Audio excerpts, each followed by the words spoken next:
मक्तेदारीयुक्त स्पर्धा हा प्रत्यक्ष जीवनात सर्वाधिक आढळणारा बाजार प्रकार आहे.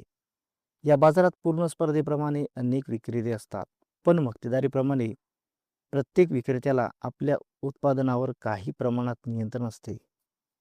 त्यामुळे या बाजारात स्पर्धा व मक्तेदारी यांचा संगम दिसून येतो. मक्तेदारीयुक्त स्पर्धेची वैशिष्ट्ये: एक, अनेक विक्रेते. या बाजारात विक्रेत्यांची संख्या मोठी असते, मात्र पूर्ण स्पर्धेपेक्षा कमी असते. प्रत्येक विक्रेत्याचा बाजारातील वाटा लहान असला तरी त्याला काही प्रमाणात स्वायत्तता असते. दोन, असंख्य ग्राहक. ग्राहकांची संख्या मोठी असल्यामुळे कोणताही एक ग्राहक बाजारातील किमतीवर प्रभाव टाकू शकत नाही. ग्राहकांच्या पसंतीनुसार विक्रेत्यांना बदल करावे लागतात. तीन, वस्तुभेद. हे या बाजाराचे सर्वात महत्त्वाचे वैशिष्ट्य आहे. प्रत्येक उत्पादक आपल्या वस्तूला वेगळेपण देतो. ब्रँड, दर्जा, रंग, पॅकिंग, सेवा इत्यादींच्या माध्यमातून.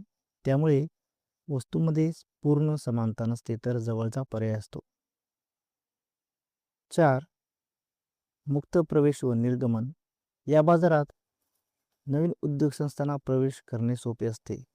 जर नफा मिळत असेल तर नवीन कंपन्या येतात आणि तोटा झाल्यास कंपन्या बाहेर पडतात. त्यामुळे दीर्घकाळात सामान्य नफा मिळतो. 5, विक्री खर्च.